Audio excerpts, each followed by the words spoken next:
Soy Enrique Anrubia, soy el presentador oficial y el cronómetro. Tengo el placer de presentar en esta mesa, en primer lugar,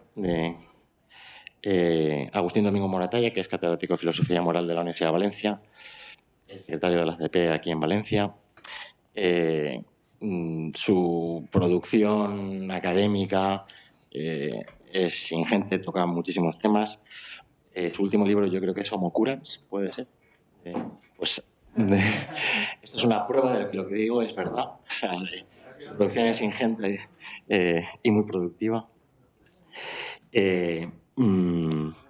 Ha sido director de la WIMP, ha ocupado diversos cargos de representación política. Algunas de sus publicaciones, por lo menos en cuanto a libros, porque en cuanto a artículos académicos pues es también bastante numeroso. Educación y redes sociales, el arte de cuidar, ética de la investigación, condición humana y ecología integral. Agustín es un filósofo moral que se dedica a la ética contemporánea, a poner en diálogo la historia de la filosofía moral, pero siempre poniendo en vista o en su punto de mira el presente actual. Yo no me extiendo más, le cedo la palabra a Agustín.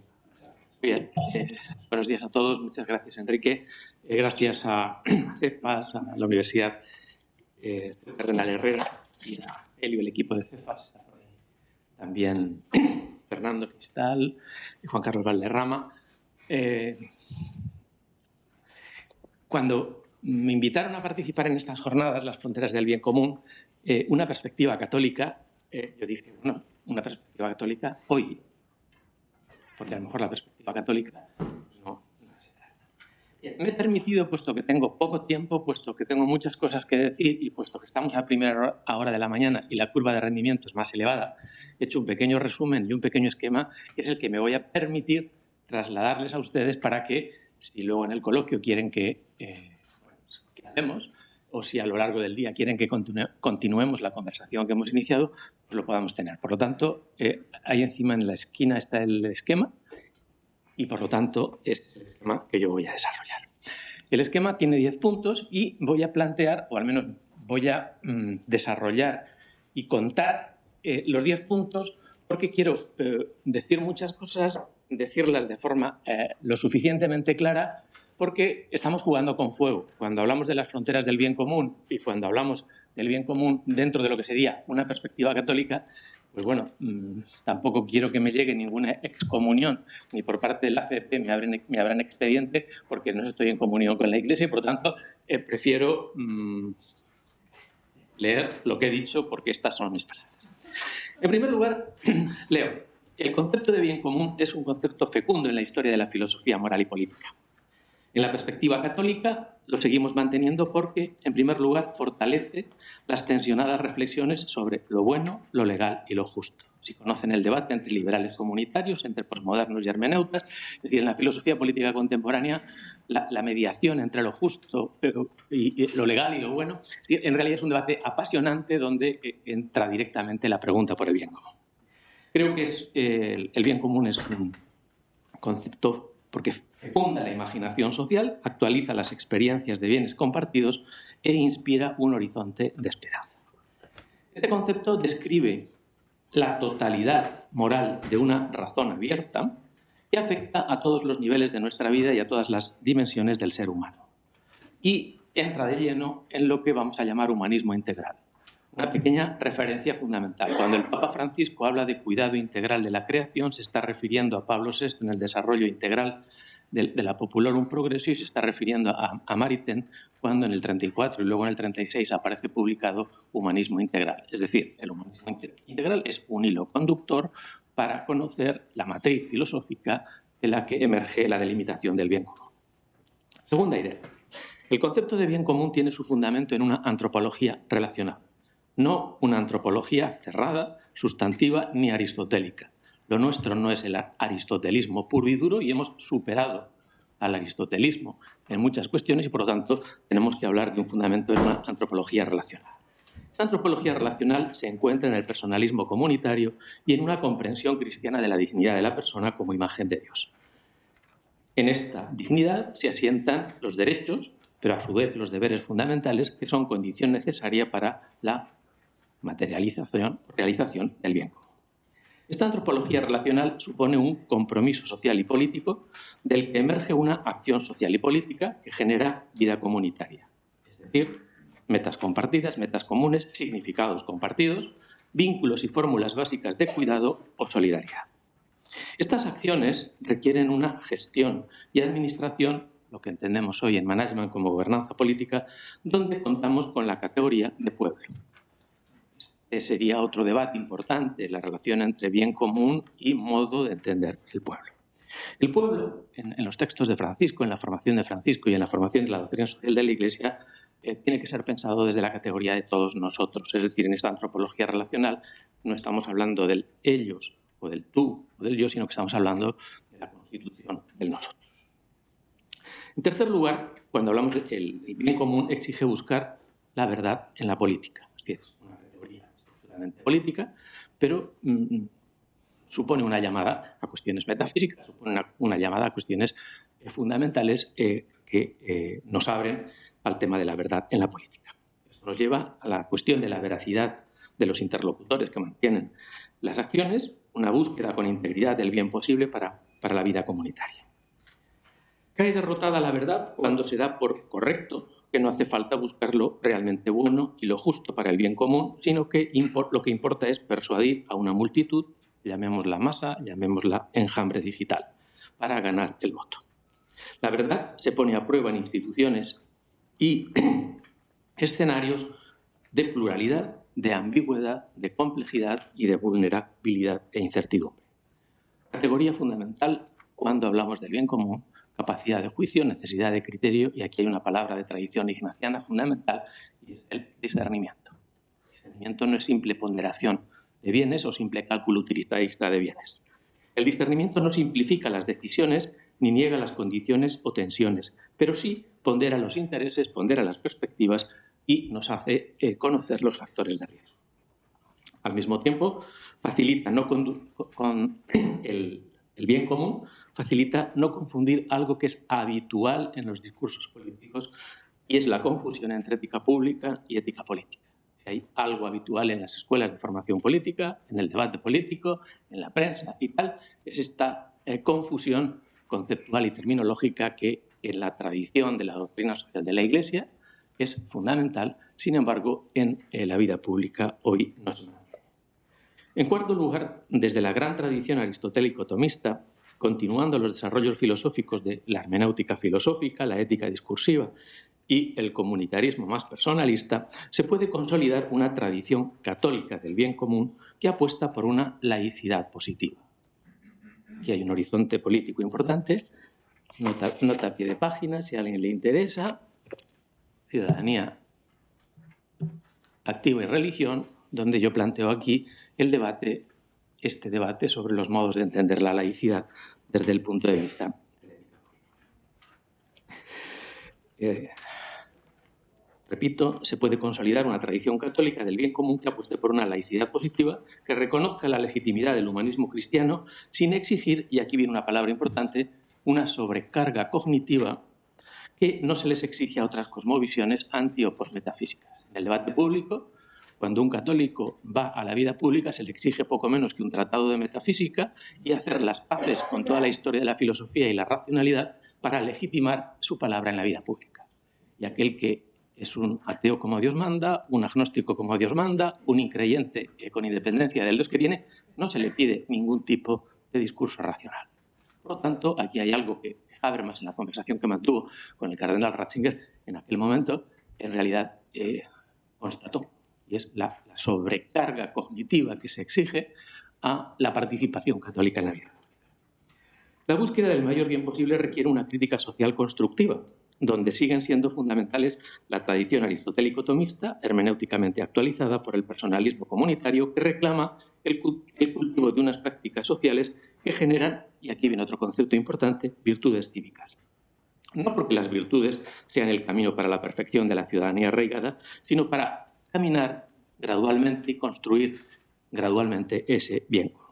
En quinto lugar, el gobierno y las administraciones públicas no pueden ser un medio para neutralizar las energías de una sociedad abierta. Esto es muy importante.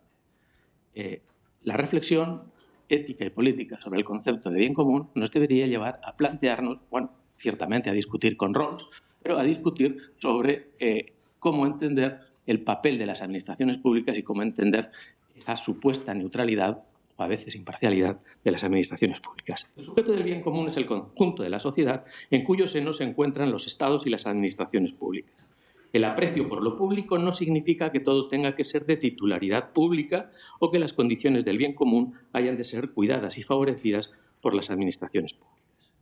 En las prácticas políticas que buscan el bien común hay una tensión entre el bien común y el bien particular, entre las identidades colectivas y la dignidad personal, entre lo que llamamos mínimos de justicia y máximos de felicidad en determinados proyectos de vida. La democracia necesita energías de todas las tradiciones morales. No estamos sobrados de tradiciones morales con capacidad argumentativa para reanimar y para evitar la desmoralización de la vida democrática.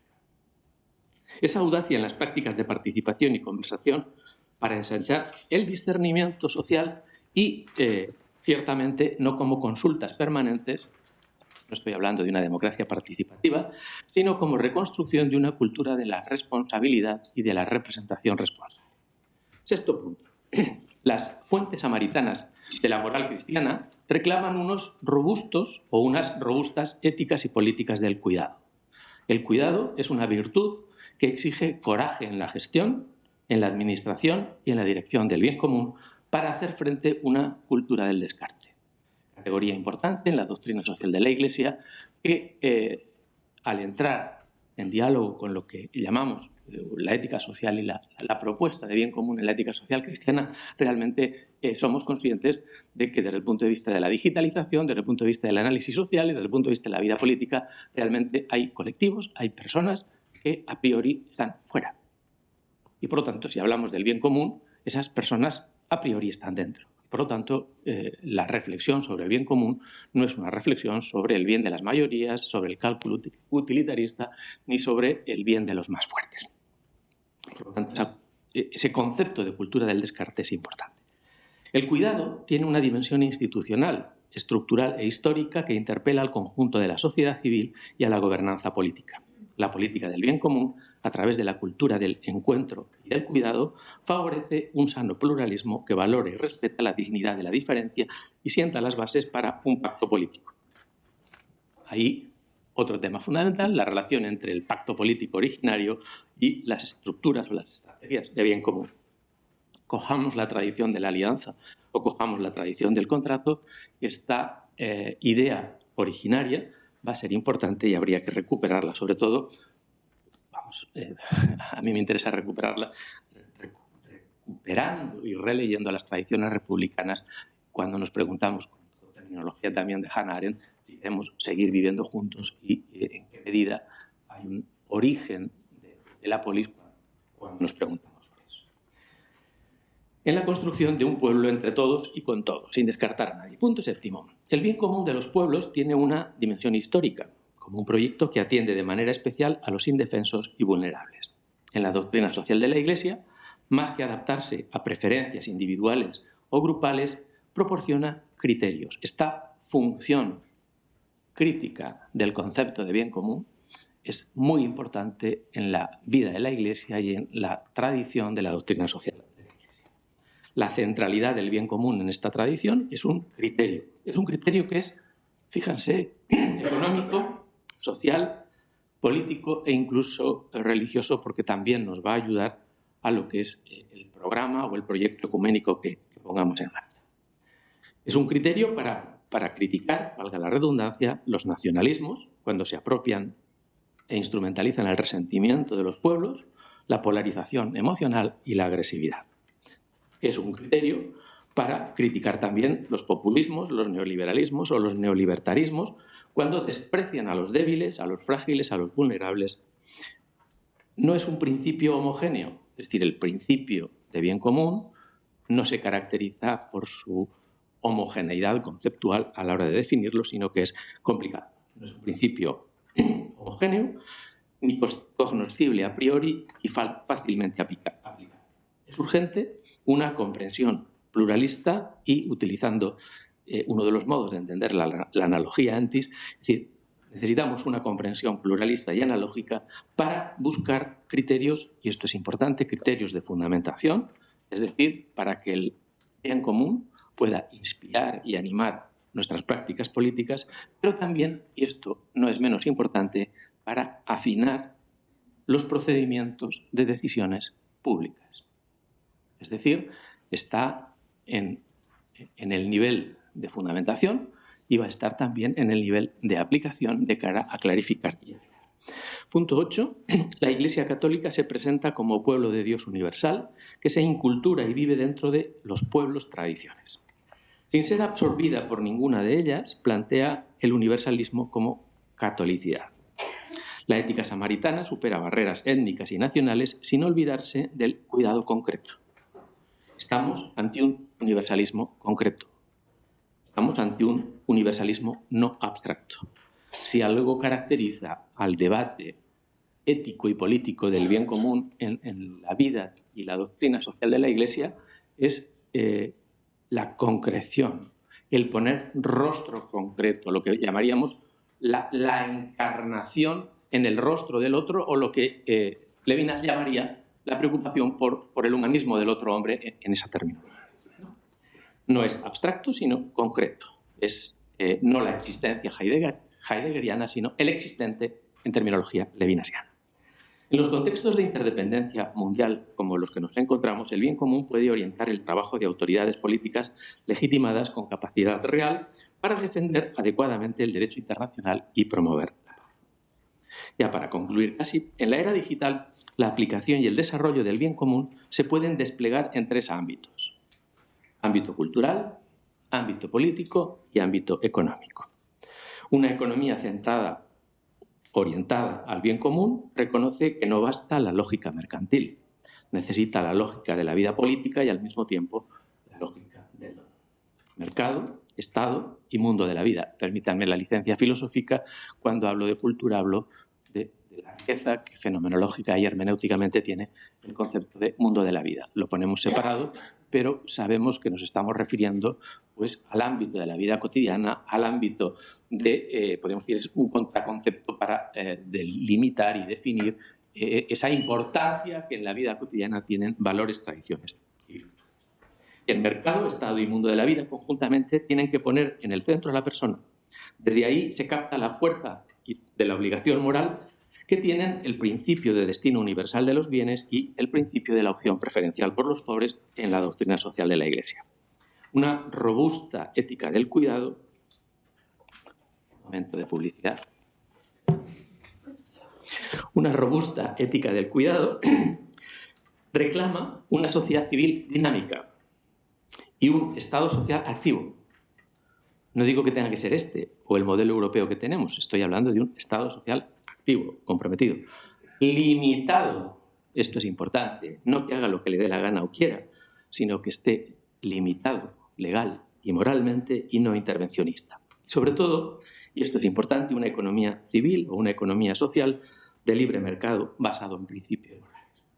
La tradición, es decir, de esta casa, la tradición de Vives y la Escuela de Salamanca, que intentamos mantener viva unos cuantos desde el punto de vista filosófico y político, sigue siendo una referencia para discernir, para unir y diferenciar ámbitos.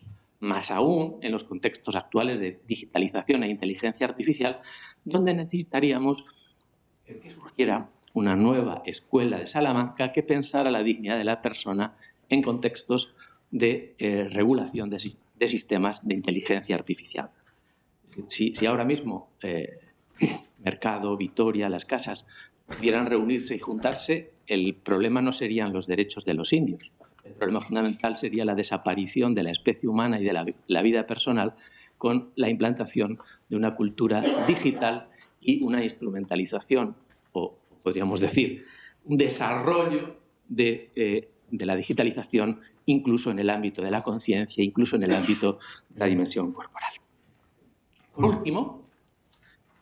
Por último, la lógica del don, como lógica de la sobreabundancia, cuando hablamos de una perspectiva y una exigencia cristiana, estamos hablando de la lógica del don, estamos hablando de la ética de la sobreabundancia, estamos hablando, podríamos decir, de la ruptura que supone el poner la otra mejilla, la cultura del perdón entendido y vinculado a la lógica de la sobreabundancia. La lógica del don es un gran desafío a la cultura del bien común cuando se concreta única y exclusivamente en la lógica de la equivalencia. Esta distinción entre la lógica del don propia de la ética cristiana y la lógica de la equivalencia propia de las tradiciones, vamos a llamarlo rawlsianas, o el debate político con la filosofía política de Rawls, es, yo creo que cada día más importante, y es, cuando hablamos de bien común, es una referencia sobre la que no podemos pasar por alto. Supone, la lógica del don, un reto para tomar distancia de posiciones pelagianas que atribuyen todos los bienes a la voluntad y al mérito humano. Aunque el esfuerzo y la voluntad sean importantes, nos pueden llevar a un atomismo y a un individualismo referencial.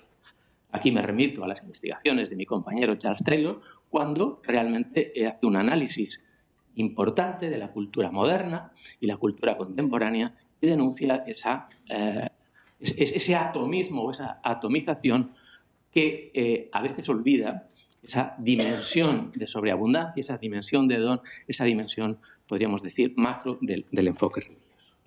La gracia y la presencia misericordiosa de un Dios amor en la historia facilitan el discernimiento sobre el bien común y nos ayudan a reconocer no solo las responsabilidades o capacidades del ser humano, sino sus vulnerabilidades o límites en la historia. En resumen, el concepto de bien común desde una perspectiva católica nos va a llevar a una arquitectónica filosófica, nos va a llevar a lo que podríamos llamar una defensa de una racionalidad abierta, una antropología relacional y una relectura de lo mejor de las tradiciones filosóficas, no solo antiguas, sino modernas, que han dialogado con las grandes tradiciones. Esto no quiere decir que esté de moda, esto no quiere decir que sea lo último desde el punto de vista epistemológico, filosófico, pero es muy importante reconocer esa primacía y esa importancia del bien común como criterio, como regulatorio de nuestras propias prácticas sociales y políticas, y sobre todo como piedra de toque para reconstruir lo que yo creo que es muy importante hoy en la vida de la Iglesia, en la vida de la comunidad política, y es la cuestión antropológica. A principios del siglo XX la clave era la cuestión social, recuerden León XIII y la Regnum Novarum. Hoy el gran reto es la desaparición del ser humano, la desaparición del otro y el rostro del otro en la era digital y, por lo tanto, la pérdida el olvido, valga la expresión, de una cuestión clave, y es la cuestión antropológica. Entonces, me gustaría que aprovecháramos, y esa ha sido mi pretensión en estos 10 puntos que he intentado que fueran ortodoxos desde el punto de vista de la vida y de la doctrina social de la Iglesia, es decir, que nos lleven a reconstruir y recomponer lo que podríamos llamar pues, la propuesta de una razón abierta dentro de una ética cristiana que legítimamente pues, realmente se puede presentar para enriquecer, para agrandar, para ensanchar pues, unas democracias desmoralizadas. Dejo aquí mi intervención y reitero mi agradecimiento a los organizadores del evento y haberme invitado a esta pretensión. Estoy a su disposición para desarrollar cualquiera de los puntos que tengo aquí, con independencia de que cada uno esté en alguno de los libritos que hay aquí. Muchas gracias.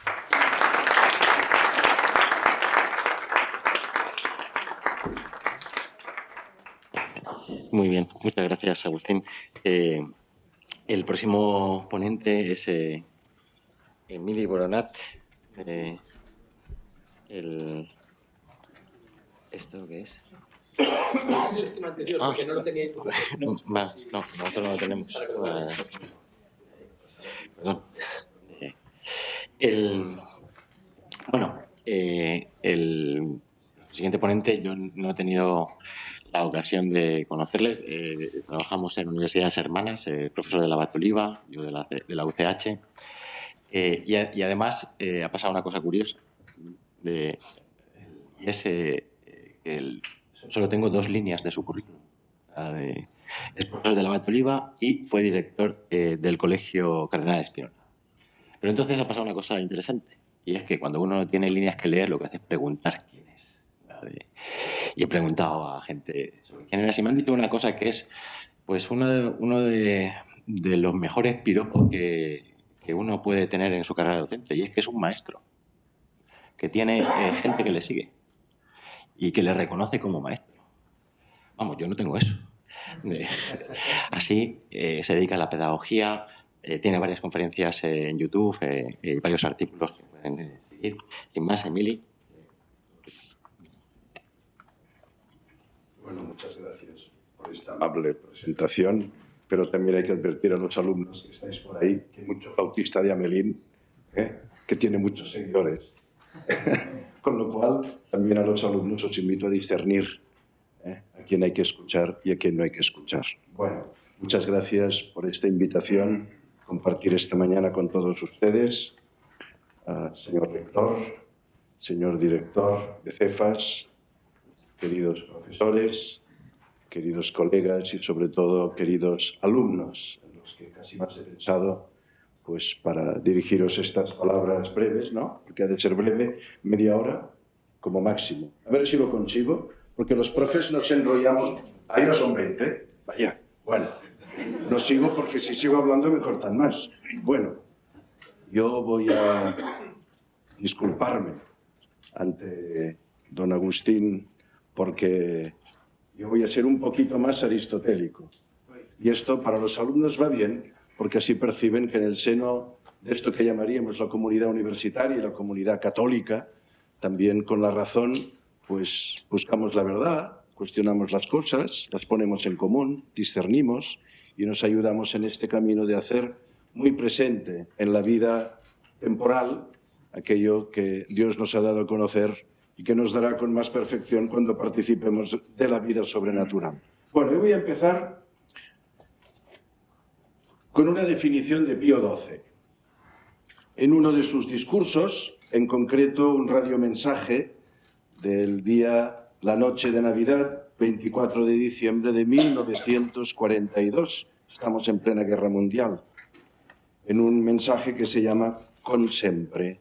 Dice así: el bien común está constituido por aquellas condiciones externas que son necesarias al conjunto de los ciudadanos para el desarrollo de sus cualidades y de sus oficios, de su vida material, intelectual y religiosa, en cuanto, por una parte, las fuerzas de la familia y de los otros organismos y asociaciones naturales a los cuales corresponde una natural precedencia, no bastan. Y por otra parte, la voluntad salvífica de Dios no haya determinado más que en la Iglesia otra sociedad universal al servicio de la persona humana y de la realización de sus fines religiosos. Dicho esto, que voy a intentar comentar a continuación, aclarar cuáles serían concepciones erróneas del bien común. En primer lugar, confundirlo con la suma de intereses particulares. En esta visión se prima la subjetividad individual, cambiante y siempre diversa respecto a los demás. Es una visión individualista y considera lo común como una restricción o una imposición. Es, por tanto, relativista, pues no considera que la felicidad, en la paz, el bien y la justicia puedan tener definición objetiva. Se constituye por consenso, en función de los cambios de intereses, de las tensiones entre fuerzas opuestas. Por lo tanto, esta visión conlleva el conflicto de grupos de intereses. Se puede considerar que el bien común aquí sería la disminución, por ejemplo, de las tensiones y de los conflictos, que se da siempre en tiempos de bienestar fácil y de desarrollo material sostenido. Este error parte de la idea de que no existe naturaleza humana común, o bien que el hombre es un mero ser instintivo, cambiante, con deseos mutables, o un ser hecho a sí mismo, por sí mismo, y esto sería la base fundamental de eso que en la tradición constante de la Iglesia se ha llamado el error liberal. En segundo lugar, otro error en considerar la definición del bien común. Considerar que el bien común se reduce a meras condiciones materiales, organizadas para favorecer un impulso espiritual de la persona humana. Cuando la persona viva bien, podrá dedicarse a hacer cosas grandes y nobles. Entonces el bien común es que viva bien, porque sí tiene tiempo para leer, tiene tiempo para estudiar, tiene tiempo para reflexionar. Como si el Estado debiera solo ocuparse del cuidado del cuerpo. En este caso, como si la Iglesia debiera ocuparse solo del cuidado espiritual. Es como decir que la sociedad no debe preocuparse del bien moral de sus miembros, no debe preocuparse de la virtud, de la felicidad de sus miembros en una vida justa y buena. Solo se ha de ocupar de la sanidad, recogida de basuras, las pensiones, esto es el bien común. Solo del simple bienestar material. La perfección de la vida del espíritu, de la dimensión racional del hombre, es un fin natural, por lo tanto es un fin temporal. No sobrenatural, no sobrenatural. Lo sobrenatural sí es el ámbito de la gracia, que corresponde a la Iglesia porque administra a través de los sacramentos los dones de la gracia. Y si Dios quiere actuar en lo natural por su cuenta, ya lo hará. Pero lo que no se puede decir es que el ámbito de lo racional y de lo espiritual no es competencia del poder político, en el sentido de que el bien común no debe procurar que el hombre desarrolle su condición moral y su condición espiritual. Este error conduce a considerar el fin de la vida social en la gestión de bienes y servicios. En resumen, no conducen al bien común esos regímenes que por querer manifestar su grandeza y su poder, generalmente como realización de proyectos ideológicos de carácter mesiánico, pierden de vista el bien del hombre. Los totalitarismos de la raza, los totalitarismos de la nación, los totalitarismos de clase. Tampoco conducen al bien común esos pueblos cuyo único fin es la acumulación y el goce de las riquezas, olvidando la perfección en la virtud. Tampoco conducen al bien común esos gobiernos que renuncian a todo valor espiritual en nombre de una absoluta libertad que, sin referencia alguna a la naturaleza humana y a sus fines propios, embrutecen a las gentes y las arrojan a vivir sometidas a sus pasiones irracionales. Me da la impresión que la decadente Europa sufre lamentablemente de estos tres males a la vez. El bien común, que es el principio de la vida comunitaria, es al contrario de lo que se pueda pensar, en gran medida espiritual. Repito esto, más que material, es en gran medida espiritual. De ahí la insistencia de Aristóteles en la Ética, de Santo Tomás en la Suma, porque la amistad de los ciudadanos, dicen, la amistad que los ciudadanos establecen entre ellos, nuestra relación, el hecho de que estemos aquí, que es un acto de amistad política en la búsqueda del bien y la verdad, se ordena tanto al apoyo espiritual como a la ayuda material. Tanto al apoyo espiritual como a la ayuda material. Véase, por ejemplo, la familia.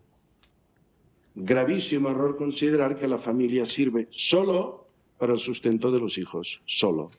El día que el Estado pueda suplir eso, se decreta la sustitución de la familia por una especie de órgano regido por la inteligencia artificial en la gestión de los bienes que los hijos necesitan y que pueden ser en sustitución de sus padres.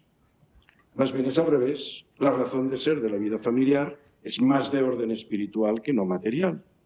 Porque puede haber ausencia de muchos bienes materiales y de muchos sufrimientos. Si falla el amor, falla lo principal. Y el amor y la afirmación de lo que es bueno y justo en el seno de la vida familiar es algo de orden espiritual, no es de orden material. Por tanto, el bien común en la familia es de orden espiritual, más que material. No digo que material no lo sea, porque los padres han de procurar el sustento de los hijos, pero sobre todo de orden espiritual, como no en las otras sociedades normales fundadas en esta amistad, en la búsqueda del bien, de la verdad y el desarrollo de nuestra vida espiritual y moral. Si la vida social es necesaria para nuestra perfección, más aún la vida social reposa en este carácter inmaterial de la razón, porque por ella y por la palabra el hombre se eleva hasta las nociones del bien y del mal, de justicia y de injusticia. Los hijos en la familia pues se quejarán porque les gusta más la tortilla así o asá, pero la queja más dura es injusto. Que esto es lo propio de una sociedad que afirma la primacía de lo espiritual sobre lo material. ¿Por qué no en el orden del bien común de la vida colectiva? Todo ello indica que la comunicación de la vida social y política se establece en el plano del espíritu y que tenga como fin valores espirituales. El animal distingue lo útil y lo nocivo. Nuestro instinto como hijos, lo que nos gusta y lo que no nos gusta. En cambio, el hombre dotado de razón distingue lo verdadero y lo bueno para su felicidad. De lo que acabamos de exponer se deduce que el bien común no existe sino como un fin, Constituye el ideal de todos los pueblos al que pretenden acercarse según su entender y sus posibilidades. Es lo que el hombre persigue cuando se forma una idea del bien humano. Y siempre hay un desajuste entre el deseo y su realización. El bien común es a la comunidad lo que la felicidad es a la vida personal. Por eso la búsqueda del bien común es la causa fundamental de la vida colectiva. La política, ciertamente, no tiene una misión sobrenatural. No es su fin inmediato, pero no puede estar cerrada al bien común trascendente que es Dios. Por el contrario, un bien común exclusivamente inmanente no sería bien. Mis papás me dan de todo, pero no me quieren, ni me dicen que está bien y que está mal. Me refiero a este ejemplo de la familia porque es tan natural, tan evidente y tan vivido por todos que nos ayuda a entender la naturaleza y la dinámica de la vida social en un sentido mucho más amplio. Dice Santo Tomás, porque la vida buena que en este siglo hacemos tiene por fin la bienaventuranza celestial. Bueno, esto es muy fácil de entender, no sé si... Es que se entiende fácil esto, porque esto nos lo decían nuestras abuelas, que tenían un sentido muy natural del bien común. Decían, mira niño, todo lo que hacemos en este mundo es preparación del otro. No hace falta estudiar mucho para saber, con una poquita fe y un sentido natural abierto a la trascendencia, se entiende que lo que pueda venir después guarda una estrecha y profunda relación con lo que vivimos aquí. Con lo cual, esto que dice Santo Tomás, que la vida buena que en este siglo hacemos, tiene por fin la bienaventuranza celestial, que es lo que todos desean. Y los que no tienen fe y creen que nos morimos y nos quedamos ahí para transformarnos en compost, para abonar la tierra, pues piensan, ojalá hubiera algo, y además, ojalá que si hubiera algo, yo ahí pudiera ser feliz. Y no solo yo, sino todas las personas que yo amo y me han amado. Y esto ningún ateo diría, esto no lo quiero y lo rechazo profundamente. Pues esto que dice Santo Tomás, la vida buena en este siglo tiene por fin la bienaventuranza celestial. Le toca al oficio del rey procurar la vida buena de sus súbditos, por los medios que más convengan, como a los padres la buena vida de sus hijos, la vida buena, para que alcancen la celestial bienaventuranza. Esto lo dice Santo Tomás en esta obra del régimen de los príncipes. Por eso, de algún modo, Una comunidad política fundada en el bien común no deja de disponer a sus miembros a la felicidad eterna, a la vida en Dios. Y por eso mismo no puede cerrarse a ser un mero Estado laico, sino aceptar una apertura natural a lo sobrenatural. El bien común atiende a la plena satisfacción de las necesidades de los hombres. ¿Y cuáles son estas? La subsistencia personal, la conservación de las sociedades humanas naturales y la vida buena en la virtud, incluso en la religión. Y este es el fin más perfecto del bien común. Promueve, por lo tanto, el ser, es decir, el existir. Lo conserva, el subsistir, y lo perfecciona mediante la vida buena. Así, su consecución comporta que el gobierno colabore con los diversos órdenes sociales para que éstos se desarrollen y alcancen sus fines propios. Las familias, las asociaciones, no sé si el gobierno colabora con esto que estamos haciendo aquí, pero es lo mejor que el hombre puede hacer.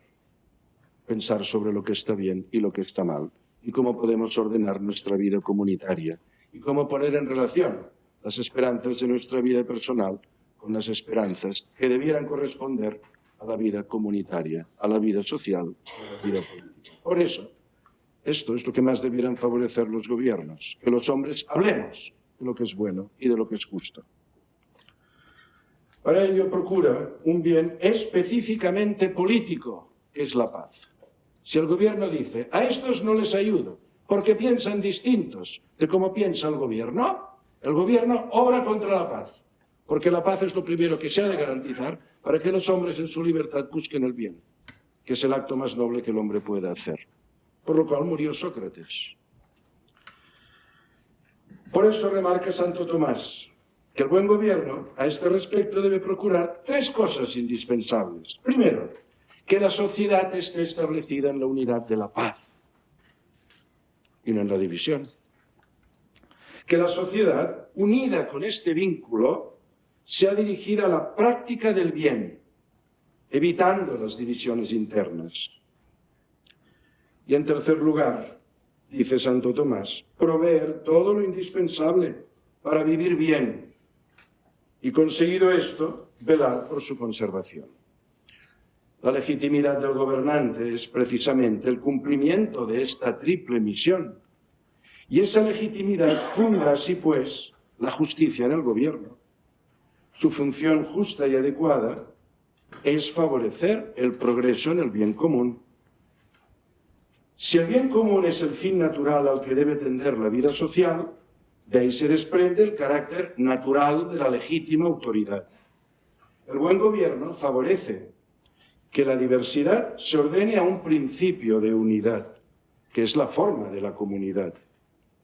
No hay bien común sin gobernante. Por eso, la ciudad no puede ser obra de ingeniería social o constitucional, sino de prudencia política. Esa ordenación a la unidad, si toma la comunidad como un fin en sí misma, tiende al totalitarismo.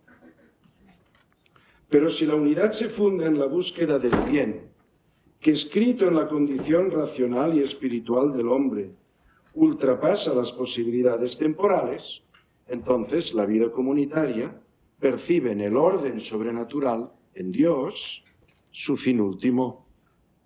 En el primer caso, fundando la soberanía en sí misma, la comunidad política termina cerrada sobre sí misma.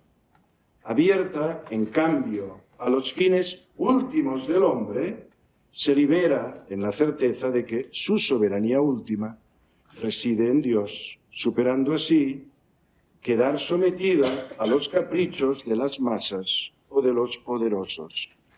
Esa fuerza de la caridad impulsa a su vez la vida personal y la vida social. Pues en el amor a Dios se funda por una parte el amor al prójimo. A su vez, en ese mismo amor a Dios encuentra su unidad y su perfección la vida personal y la vida social. Cuando las sociedades quieren ser abiertas, sin mirar hacia arriba, miran hacia abajo y entonces buscan nuevas formas de enriquecerse. O miran a sus lados y buscan otras experiencias culturales, con lo cual lo que hacen es, en vez de ayudarse a través de esas otras experiencias culturales, a mirar arriba y lo más profundo del hombre, lo que hacen es, negándose a mirar arriba, poner en cuestión su propia experiencia de búsqueda de lo que ha sido el bien y la verdad. Y esto es uno de los efectos nocivos de esto que actualmente se llama el multiculturalismo, es decir, reducir toda experiencia cultural a algo absolutamente relativo, con lo cual la esperanza humana de encontrar en todas las culturas esta semilla que Dios ha dejado para que le busquemos se hace imposible. Y toda semilla no es más que una opinión cultural relativa y particular.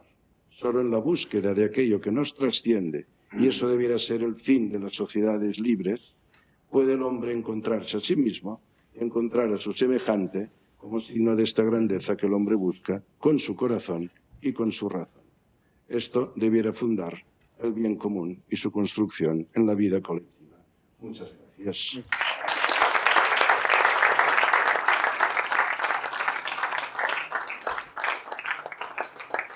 Bien, pues vamos a dar paso al tercer y último ponente de esta mesa, que es el profesor Juan Carlos Valderrama. Juan Carlos Valderrama es profesor de Historia de las Ideas Políticas o el Pensamiento Político. Es licenciado en Filosofía y doctor por la Universidad de Navarra. IP de Investigación, Religión y Sociedad, o Religión y Cultura. No sé cómo se llama, yo estoy incluido en ese proyecto. Pero lo que quiero decir del profesor Valderrama es algo que creo de verdad, y es que es un verdadero filósofo. Y es una de las personas más inteligentes que conozco. Y que además se escribe muy bien. Y que además habla muy bien. Y que además los alumnos le adoran. Le reconocen como maestro. Además es un gran compañero de despacho desde hace 15 años. Yo le llamo mi espalda. Y además se deja interrumpir, es un trabajador incansable y se deja interrumpir constantemente por mí, pacientemente, como buen medio gallego. Pero lo que de verdad creo es que es un profesor de filosofía, o sea, de filosofía política, de filosofía de la cultura. Él es especialista en Julian Freud, pero va mucho más allá de Julian Freud, siendo Julian Freud un perfil entre filosofía y ciencias sociales. Y creo que el profesor Valderrama es una persona que merece la pena escuchar. No solo hoy, sino muchas veces. Todos mis amigos me dicen que exagero en las presentaciones, pero yo creo que no. Muchísimas gracias, Enrique. Ha sido muy amable. Aún así, efectivamente, yo creo que no exageras ni un solo punto. Es más, te has quedado corto. Todavía podríamos seguir abundando en mis virtudes. Yo, bueno, agradecer evidentemente la presentación más que amable, más que generosa. También a los organizadores últimos de este encuentro, a nuestro rector, a Higinio Marín, a Elio, a Fernando, por haber querido contar conmigo también para intervenir aquí. Lo bueno que tiene participar en último lugar en una mesa como esta, y además el último día, luego nos queda una mesa fantástica, y la conferencia de clausura de Enrique García Máiquez, ¿no? Pero lo bueno que tiene acabar prácticamente, ¿no?, es que pues prácticamente ya todo ha sido dicho, es decir, que uno se le descarga mucho de la necesidad de tener que introducir aspectos nuevos que ya han ido saliendo, ¿no? Por lo tanto, yo voy a jugar también con esa libertad. También es lo malo, porque claro, en la medida en que todo el mundo pues ya ha ido advirtiendo cosas que uno pues previamente había trazado para su intervención, pues esto a uno pues le obliga, ¿no?, a reconducir su propia intervención. Y luego, por otra parte, también hay que tener en cuenta el factor temporal, que es siempre una maldición para quienes hacemos uso de la palabra, ¿no? Y para quienes además estamos acostumbrados a 120 minutos de clase, ¿no? tener que contenerlo todo en apenas 15, pues va a resultar un reto prácticamente imposible, ya les advierto. Entonces, mi objetivo es solamente aburrirles lo justo. Entonces, la apreciación de lo justo, yo voy a intentar someterme a ese nivel, a ese margen de aburrimiento posible y no rebasarlo. De tal manera que si me paso de los 15 minutos, pues le pido a mi también espalda, a Enrique, que me detenga y vamos reduciendo.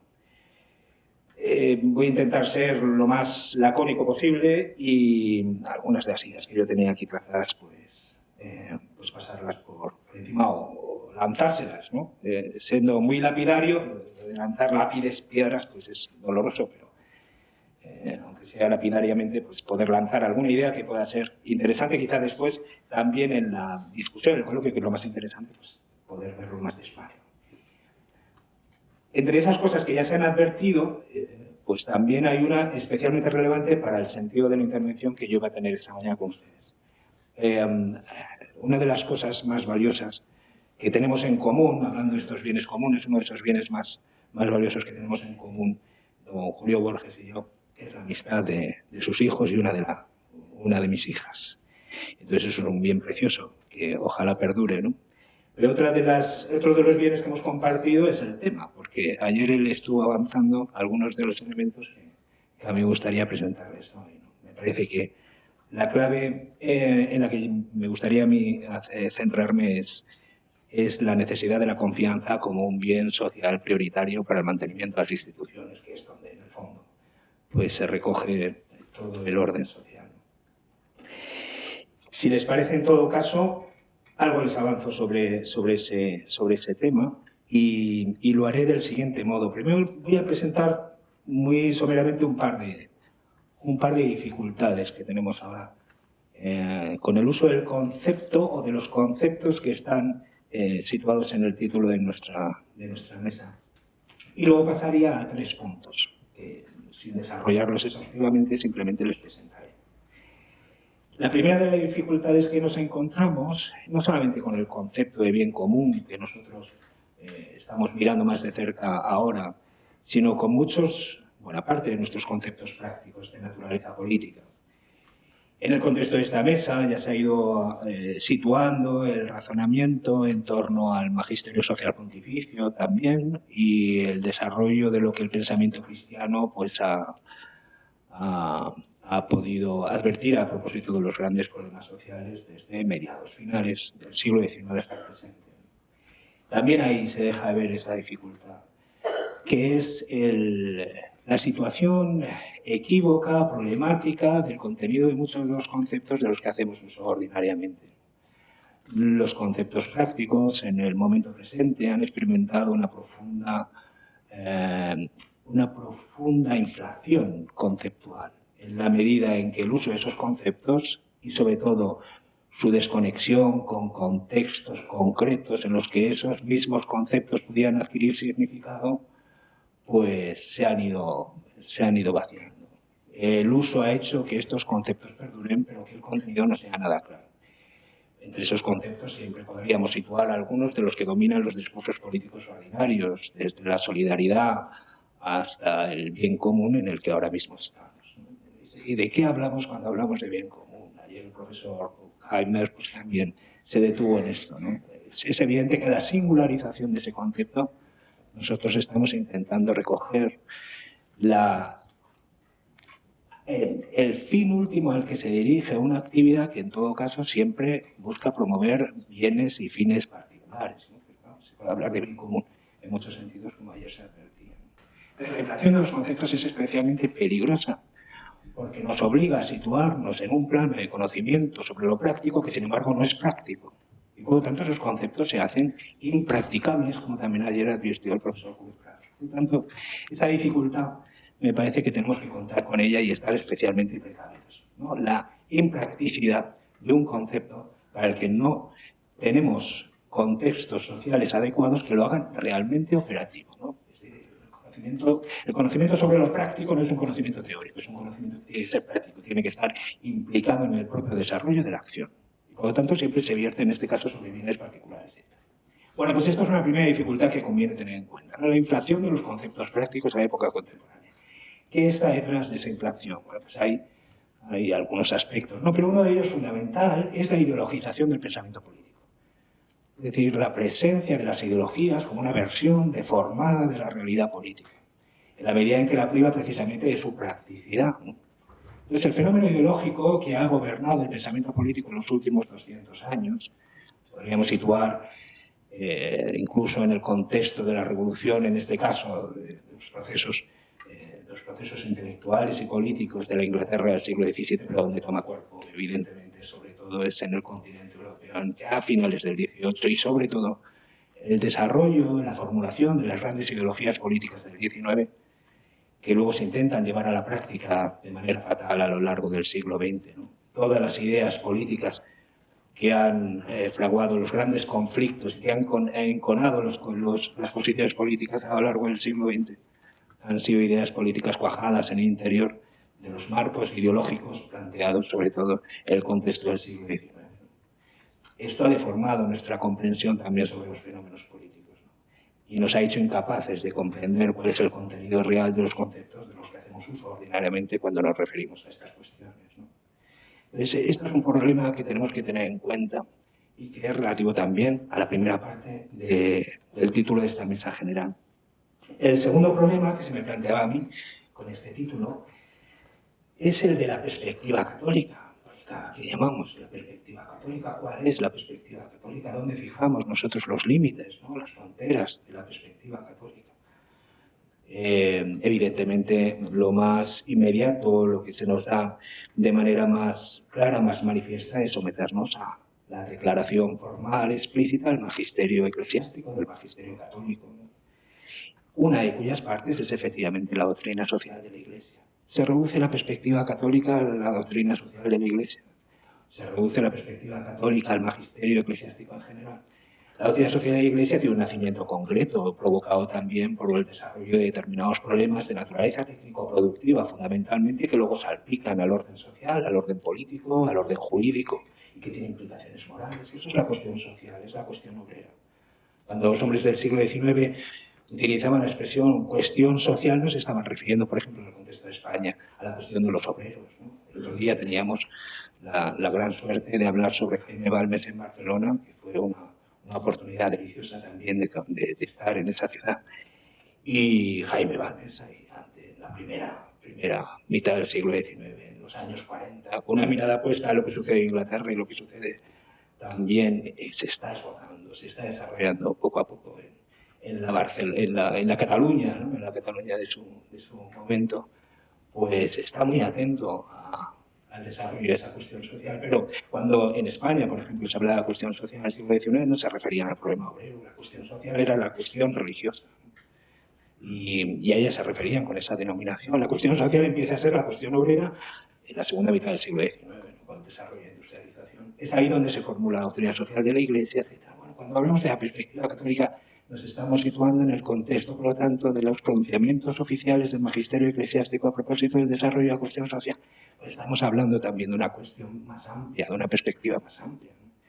Aquello que Romano Guardini denominaba la concepción del mundo, ¿no? El cristianismo también es una concepción del mundo, es una cierta Weltanschauung, ¿no? Nos ofrece una perspectiva o un juicio sobre la realidad que nos permite, en este sentido, pues también desentrañar su significado. Yo me voy a situar en esa perspectiva. Entonces, yo voy a hablar, claro, yo ya he consumido mi tiempo y no he empezado a hablar, pero yo voy a hablar entonces de las exigencias del bien común desde la perspectiva católica. Me gustaría más bien plantearles exigencias más bien para el bien común desde una perspectiva católica, o mejor, desde la perspectiva de alguien que quiere ser católico, bien, que es católico y que quiere pensar en católico y que no tiene conciencia de hacer otra cosa que pensar en católico. ¿Y cuáles son esas exigencias? ¿Dónde nos podríamos nosotros situar para resumirlo mucho? Porque serían muchas, quizá, las exigencias.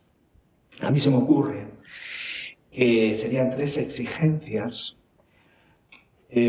venidas de la mano de 3 riesgos, uno de los cuales yo ya he señalado. 3 riesgos a los que tenemos que enfrentarnos. Una primera exigencia que respondiera al riesgo de la intelectualización, del abstraccionismo, del objetivismo que plantea la ideologización del pensamiento político. Es decir, una exigencia que hiciera frente a la ideologización del pensamiento.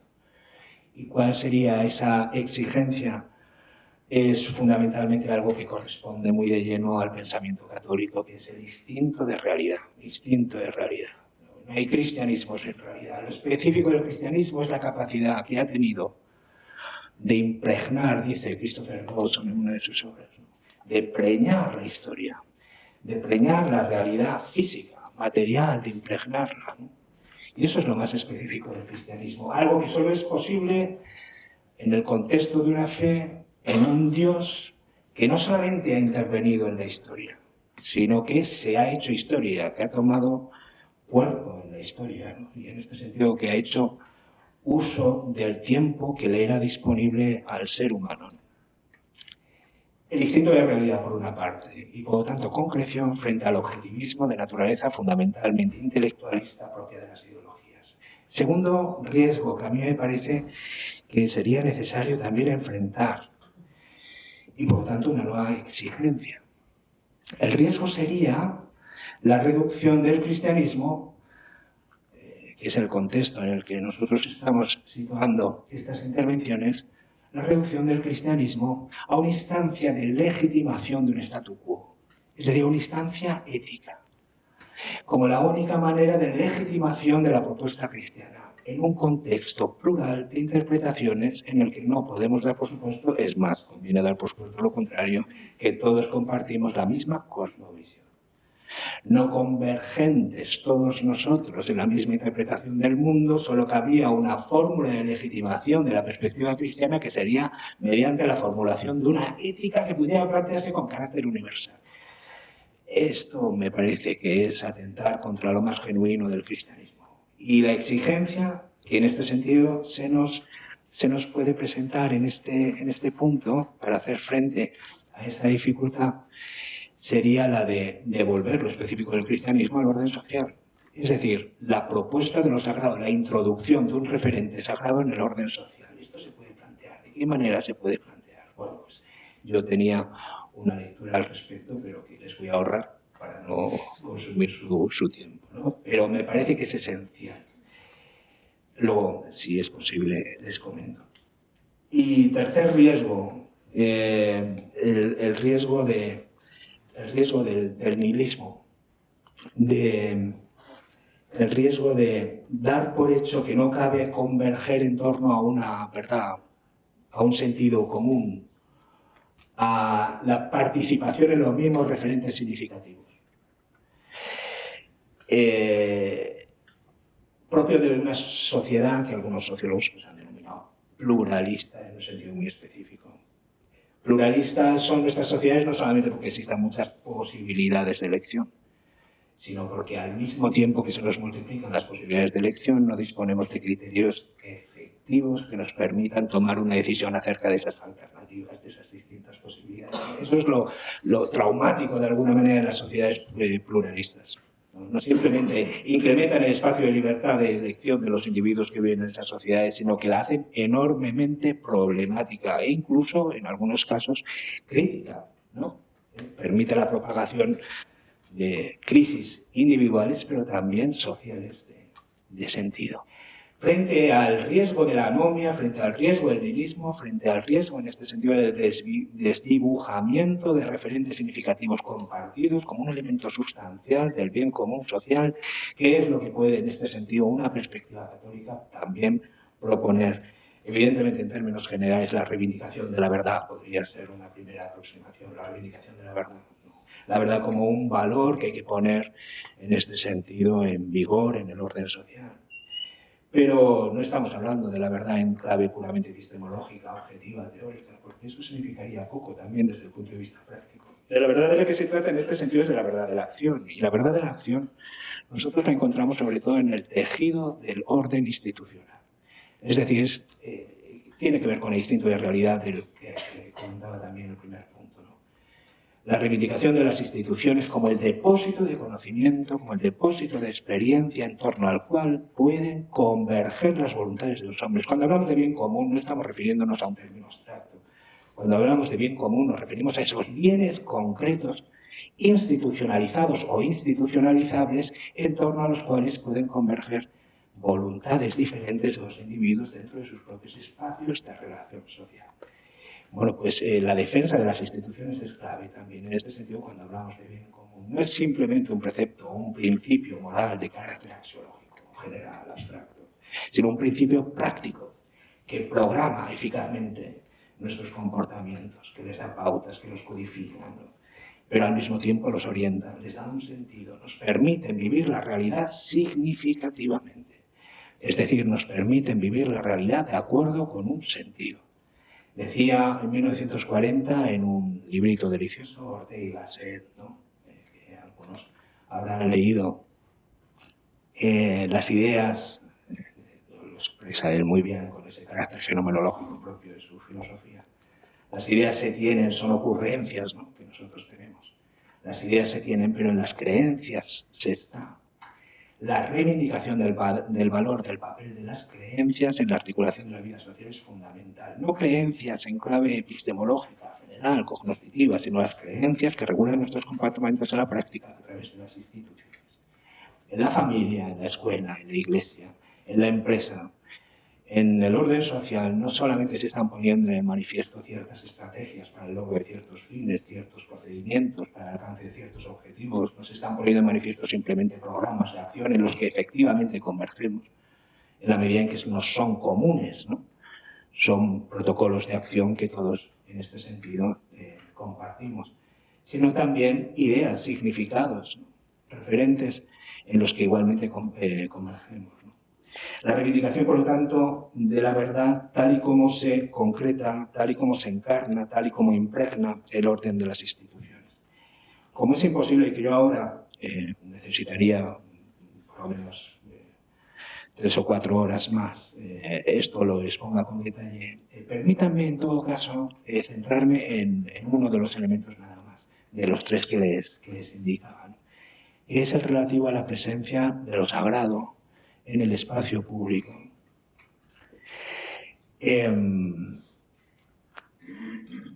Se trata de, para decirlo muy brevemente y dar paso al coloquio, ¿no?, pero tener en cuenta la vigencia social de un principio de naturaleza trascendente como un elemento decisivo para poder plantear un límite al poder y a la comunidad política. O dicho de otro modo, que la vigencia o la presencia social de un referente de naturaleza trascendente, y eso a través de instituciones concretas, en este caso, por ejemplo, la Iglesia, es necesario para recordar al poder su propia limitación.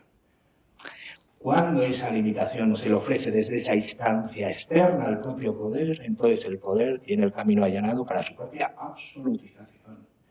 Es inevitable.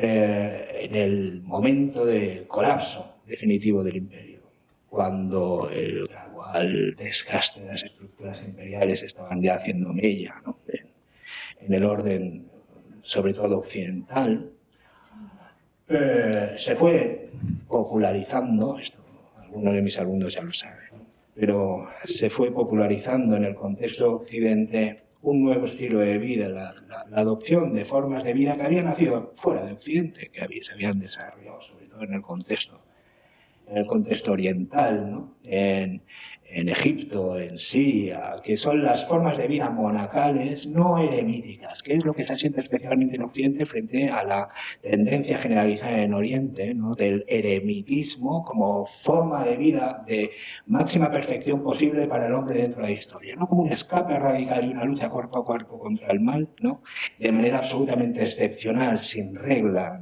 sin nomos, en una búsqueda incesante del solo desde la más estricta soledad, este esfuerzo ascético radical que condenaba al hombre a una lucha permanente, ya digo, en soledad contra el mal, pues era lo que daba forma a la vida eremítica en Occidente, que somos un pueblo fundamentalmente de orden, de medida, de norma.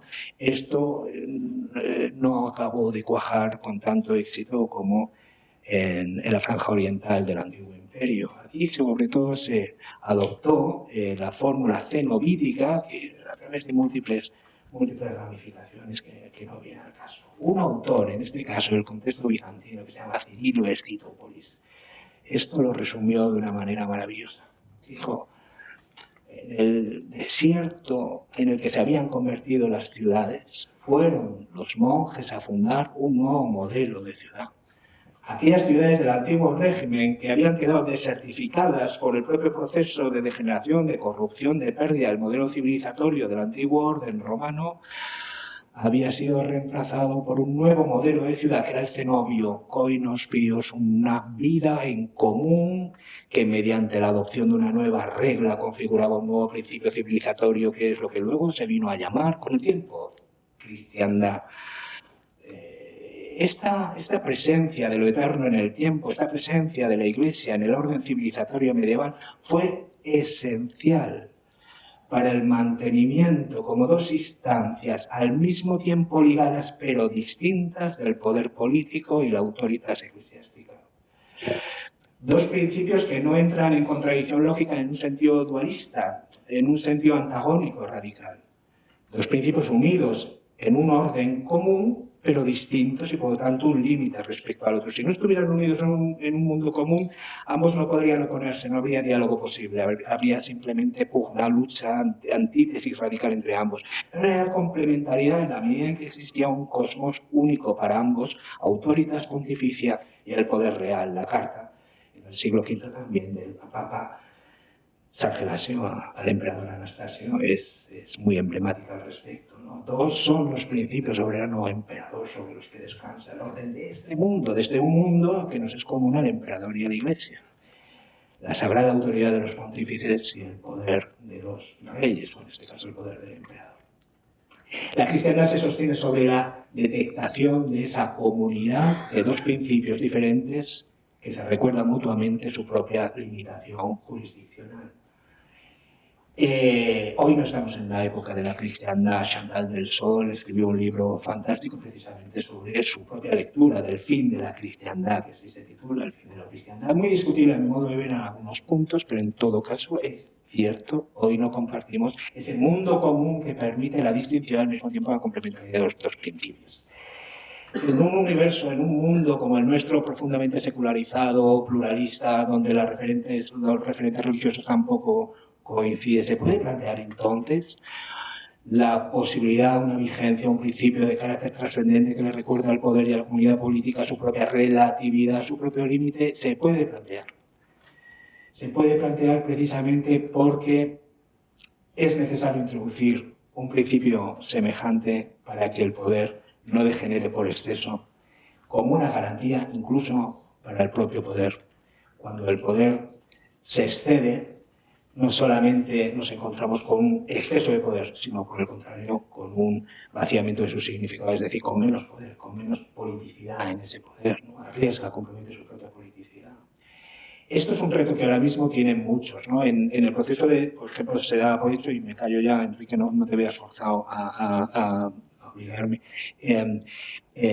dábamos por hecho desde el ámbito de la filosofía, desde el ámbito de la sociología, que era una ley inexorable en la historia, eso que desde Max Weber se llama la tesis de la secularización, de la desmitificación del mundo, y que por lo tanto no solamente la modernidad se concibe a sí misma en clave secularizadora, sino que allá donde nosotros exportemos la modernidad, tendríamos que operar también un proceso neutralizador, un proceso desmitificador, secularizador en las estructuras sociales donde llegamos.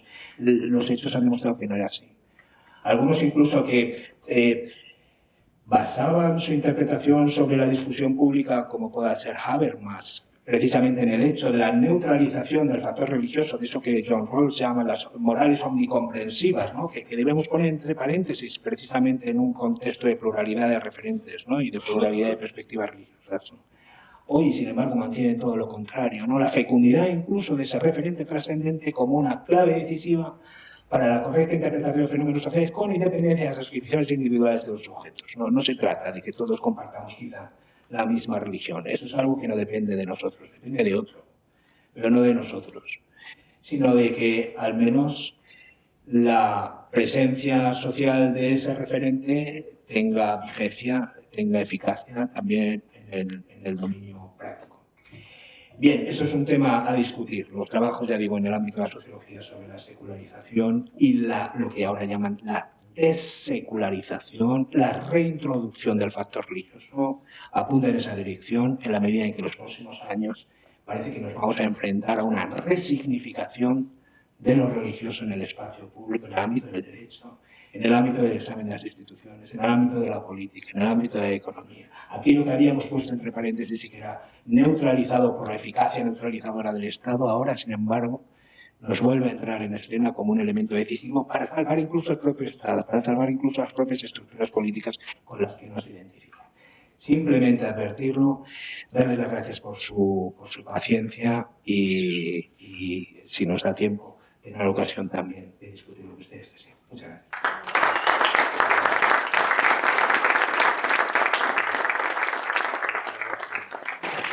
Muy bien, pues tenemos 15 minutos para preguntas.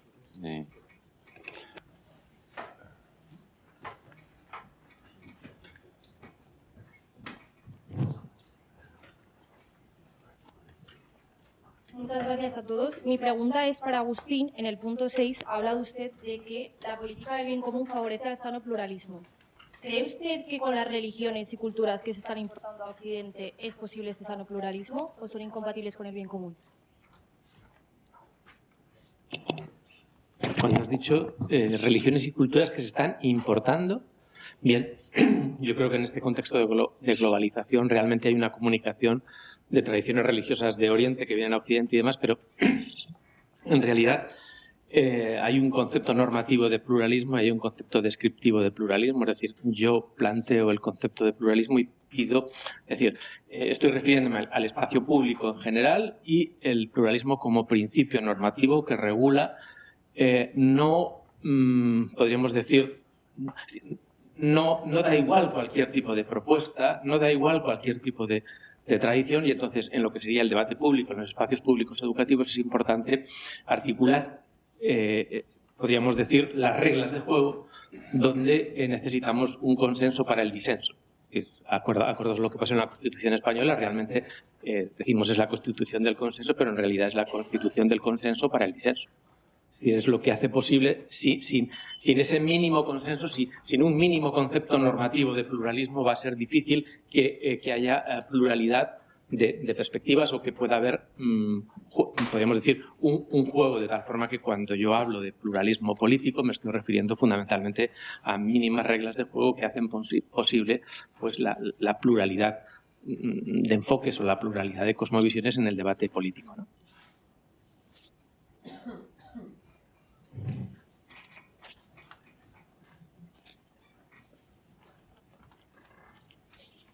Mi pregunta es para la Meli Brunat. Antes mencionaba, no hay bien común sin gobernante, ¿no? Entonces, ayer precisamente, haciendo un poco entre amigos que estamos aquí, un resumen, hablábamos de la anarquía, de lo que es ese estado en el que no hay un gobierno, ¿no? Y entonces, alguien decía, bueno, dentro de lo que es la anarquía, ahí uno es libre entonces de poder elegir el bien, ¿no? Es decir, ya no hay institución ni Estado que te esté incitando a ello. Entonces, cuando dicen no hay bien común sin gobernante, presupone que entonces la naturaleza del hombre, como tal, en esencia, no incita al bien común. No sé si me estoy explicando más o menos. Bueno, a ver si lo que yo contesto se ajusta a lo que tú preguntas.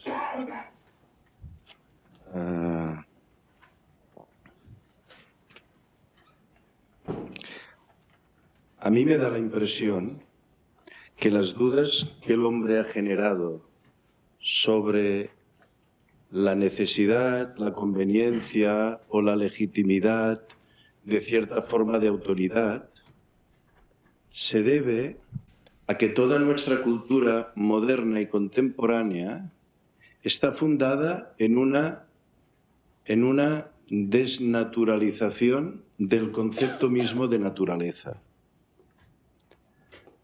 Cuando se habla de secularización, también se quiere decir que el lugar de Dios lo ha ocupado el hombre con su voluntad y su razón, que el lugar de la teología es la ciencia positiva meramente empírica, ¿no? Que no podemos conocer nada que esté fuera del alcance de nuestros sentidos, que todo conocimiento es una construcción de la realidad. O sea, en el sentido en que el hombre empieza a tener una experiencia de sí mismo como alejado de la naturaleza, pierde la noción de la naturaleza como la realidad de las cosas. Entonces, claro, el hombre, diríamos, natural, en un sentido clásico, es el que asume la primacía de la naturaleza sobre su voluntad, aunque descubre que la voluntad forma parte también del orden de la naturaleza humana. Pero la voluntad no es en sí misma generadora de bien, sino que la voluntad le plantea al hombre, si yo he de poder amar algo que sé que es verdadero, pero resulta ser que me cuesta amarlo. Y entonces, ¿qué he de hacer con mi voluntad? ¿Amarlo? ¿Aceptarlo?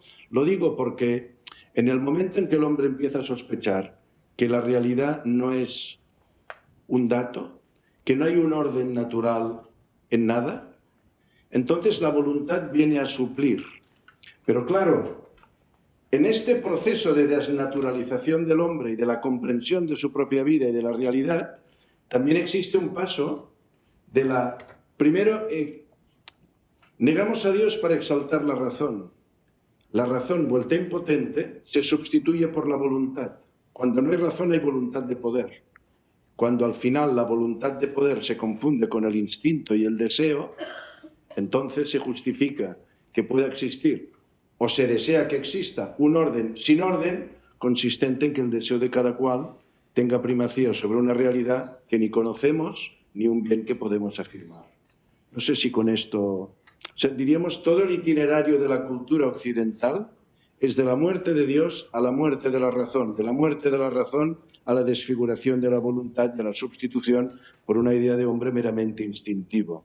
Claro, si la razón de la vida es el instinto subjetivo, es imposible reconocer que la realidad ejerza una cierta jerarquía de primacía sobre la razón y sobre la voluntad. No sé si más o menos contesto la haría aún más.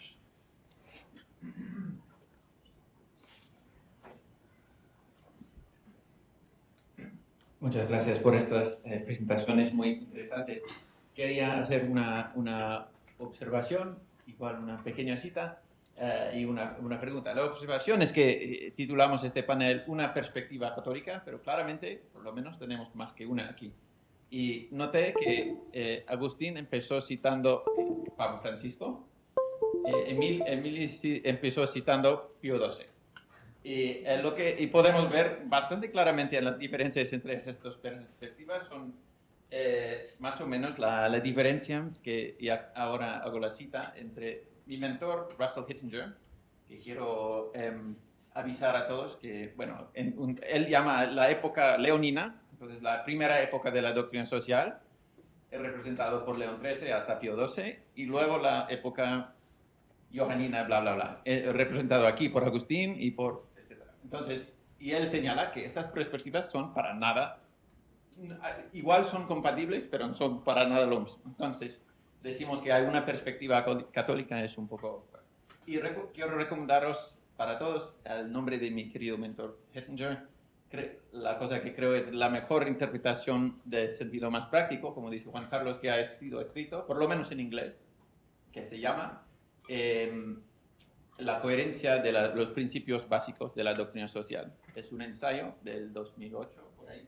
Y si vais a leer una cosa, es un poco largo, pero es un ensayo de 40 páginas. Si vais a leer una cosa, eso es la cosa que tenéis que leer. A mi parecer. Bueno, hay que leer los documentos originales, pero en cuanto a comentario, lees esto. Pero bueno, la pregunta era, a cualquier quiere contestar, ¿en cuánto es el conflicto político, el disenso, compatible o deseable? Aristóteles, a mi parecer, parece indicar que el conflicto, el disenso entre los pobres y los ricos y varios es elemental para la política. según vuestras exposiciones del bien común, ¿cuánto conflicto o igual cuáles conflictos sobre cuáles preguntas son deseables, donde necesitamos, no sé, unidad, consenso, y donde podemos aceptar o queremos disenso continuo? Bueno, yo creo que el planteamiento y la pregunta que haces es muy interesante y nos llevaría no solo a mostrar o desarrollar los dos enfoques que pueden haber aparecido aquí.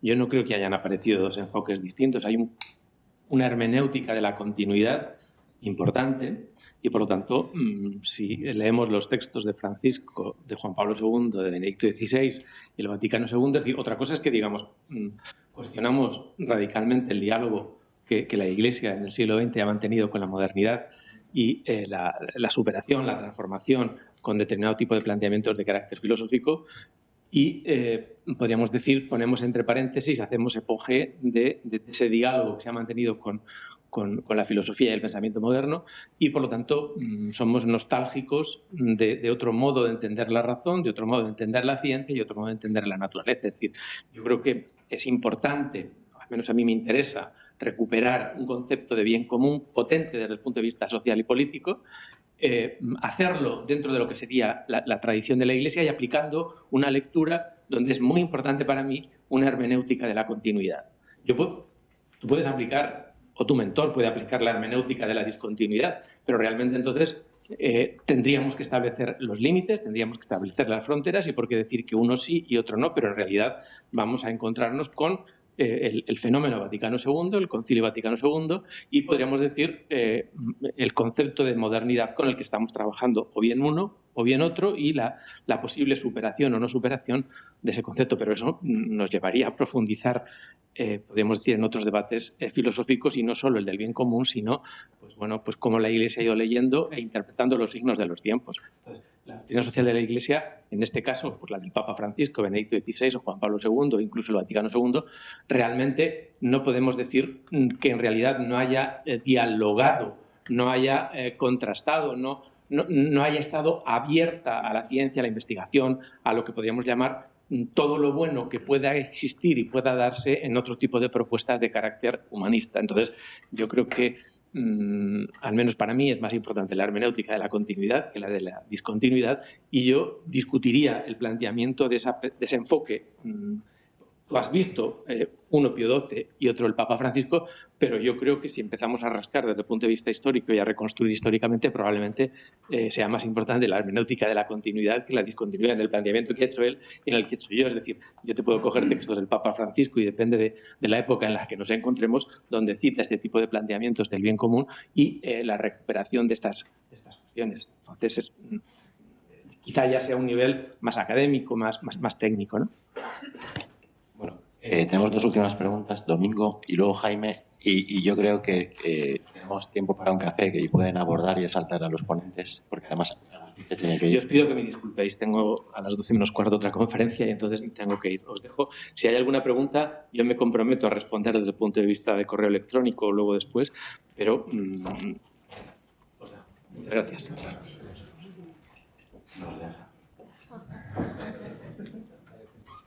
Bueno, sí. Mi pregunta, en realidad, es la misma que la de Marc, pero ha quedado sin responder, así que voy a abundar en la misma dirección y va dirigida más bien a Juan Carlos. Me ha interesado mucho su planteamiento, especialmente en lo relativo a la importancia de la presencia de lo sagrado como instrumento para evitar la absolutización del poder. Ese es mi ángulo de análisis y creo que es muy importante, porque ayer se me quedó una frase por comentar que creo que encaja perfectamente bien con la línea de pensamiento, Juan Carlos, y te lo digo porque sé que todos saben, pero lo recuerdo, que eres estudioso de Julian Freud. Ayer hablamos en la cena de este libro, Sociología del Conflicto, y la frase que quería recuperar es una frase de Montaigne que dice algo así como desconfiemos de las ciudades en las que no se oye el ruido de ningún conflicto.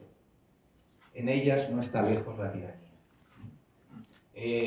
Bueno, yo creo que a veces manejamos en la perspectiva que, vamos a decir, católica contemporánea, vamos a decirlo así, una visión del bien común en la que a veces se abusa de la comprensión del bien común como entendimiento, diálogo, todo eso está muy bien, pero a veces no llegamos a entender que los conflictos pueden ser beneficiosos para el bien común, ¿no? Tú has hablado del imperio, la época medieval. Yo pienso que en una sociedad, en una época en la que se compartía la misma cosmovisión, el imperio y la iglesia compartían en principio la misma cosmovisión, sin embargo había conflictos políticos. Y muchos autores consideran que ese conflicto político es en parte el secreto de que nuestra civilización haya alumbrado la libertad y la libertad política. Y en esa larga lucha de las investiduras me parece que estamos en un episodio en la que ya no existe ese conflicto. No sé si tú vas en esa dirección, en la dirección en la que se puede pensar que la Iglesia se ha sometido progresivamente al discurso del Estado. Por tanto, esa falta de comparecencia en la lucha de las investiduras quizá nos esté conduciendo por la senda de una nueva tiranía. No sé si compartes conmigo esa valoración, Juan Carlos. Sí, sí. Gracias por tu intervención, que me parece muy útil. Muchísimas gracias a ti, Domingo. Estoy plenamente de acuerdo. O sea, me parece que efectivamente esa es la cuestión, ¿no? Y hay dos puntos, entonces, muy brevemente, para no dar tiempo al café y a la conversación después, pero se me ocurre lo siguiente. Primero, uno de los elementos que hace posible la visión es el punto ciego. Yo no sé de estas cosas, pero me suena que hay un punto ciego, ¿verdad? No hay posibilidad de obediencia real si al mismo tiempo no se institucionaliza la posibilidad de desobedecer, ¿no? ¿Cuánta disidencia somos capaces de soportar? Quizá no seamos capaces de soportar demasiada disidencia, ¿no? Como antes preguntaba el profesor Reimer, pero necesitamos no simplemente la constatación del hecho de que va a ser imposible una unanimidad absoluta en todos los frentes, ¿no? Eso es un hecho fáctico, sino también la previsión y el mantenimiento de un margen de disidencia posible para el mantenimiento precisamente de ese orden, ¿no? En este sentido, la unanimidad siempre necesariamente se transforma en un instrumento totalitario de despotismo, ¿no? No ya solamente en el orden democrático de la antigua Grecia, también antes el sistema está articulado precisamente sobre la confrontación de opiniones. No hay orden social que no se pueda establecer sobre esa confrontación de opiniones. La búsqueda de unanimidad me parece que responde más a un prejuicio ilustrado que estamos planteando en términos puramente especulativos o teóricos, o a lo que regula de un modo completamente distinto la razón en el orden práctico, ¿no? Y en ese sentido, la posibilidad de la disidencia es un bien para el propio mantenimiento del diálogo. Es decir, si no se contempla esa posibilidad y en orden a no suscitar la disidencia se cierra el diálogo, pues entonces no hay posibilidad de búsqueda de la verdad. Para que yo pueda salir al encuentro de la verdad, necesito también dejar espacio a la confrontación en torno a distintas posiciones al respecto, ¿no? Se puede prolongar al infinito esa disidencia, entonces no alcanzar el bien que se propone, pero en tal caso habría algún desajuste, ¿no? en ese propio. Pero me parece que es esencial, tanto desde el punto de vista de la obediencia como desde el punto de vista del conocimiento, el estímulo reglado, ordenado, con todas las matizaciones que se quieran, ¿no? Pero el estímulo de disidencia, el estímulo de la desobediencia, el estímulo, incluso, si se me permite, ¿no? El estímulo de la traición o del pecado, si se me permite, hace posible la virtud. Si yo no tengo la posibilidad de equivocarme, o la posibilidad de disentir, o la posibilidad de desobedecer, o la posibilidad de traicionarse, tampoco tendría la posibilidad de ejercer virtuosamente ningún acto, ¿no? La entrada en escena de la libertad hace en este sentido fácticamente imposible la búsqueda de unanimidad, más que como pues eso, una presión absoluta por parte de la fuerza que en este caso controle el proceso, ¿no? Y en cuanto a la limitación también de lo sagrado del poder, me parece que nosotros estamos también en un contexto que ha atravesado no solamente por la descomposición del imperio, por la floración de nuevas formas de vida religiosa, la constitución de esa realidad sociocultural que es la cristianitas, la república cristiana o la cristiana, cómo se va a desarrollar. Hemos pasado por Lutero, hemos pasado por una revisión también de la realidad del cristianismo, de la realidad de la fe, un proceso de desinstitucionalización de la fe y sobre todo la posibilidad, y es una de las tesis que mantiene William Cavanaugh, por ejemplo, ¿no? propósito del mito de la religión, ¿no? La religión como tal, como esfera autónoma de acciones especializadas referidas a determinados objetos. Eso es un mito, es decir, no existe, eso es un producto de un determinado momento histórico. Algo así como la religión como un espacio absolutamente desconectado de la realidad histórica, ¿no? La posibilidad de creer que la vida humana es posible solamente en un plano de existencia continua de carácter secular, sin que lo religioso de alguna manera lo penetre, lo impregne, o no, sino que pertenece más bien a un orden de cosas completamente diferente. Bueno, eso es una concepción que surge en un determinado momento histórico, pero que no es en el fondo real. Ahora la sociología, precisamente, cuando articula estos nuevos conceptos de desecularización frente a Weber y demás, o de resignificación de lo religioso en el espacio público, me parece que va en esa dirección. Es decir, bueno, constatemos el carácter mítico de algunos conceptos que habíamos dado, por supuesto, ¿no? Me parece que la Iglesia tiene, lo digo evidentemente como miembro de la Iglesia que quiere seguir siéndolo, ¿no? Pero me parece que aquí hay un reto también para el pensamiento católico, ¿no? Me parece que hay que repensar cuál es el estatuto de no la religión, la Iglesia en el orden secular. Más allá de una reducción a ética, que a mí me parece fatal, y más allá de una instancia de legitimación de situaciones que se han generado a sus espaldas. Me parece que la posición es distinta. Y es una posición nueva, además. No es una posición que de alguna manera nos permita volver atrás sobre procesos históricos ya vividos, ya desarrollados, ya periclitados en su tiempo, sino que es una nueva posición. Y ahí es el aspecto en el que conviene pensar. Muy bien, pues en aras al bien común, vámonos a tomar un café. Muchas gracias.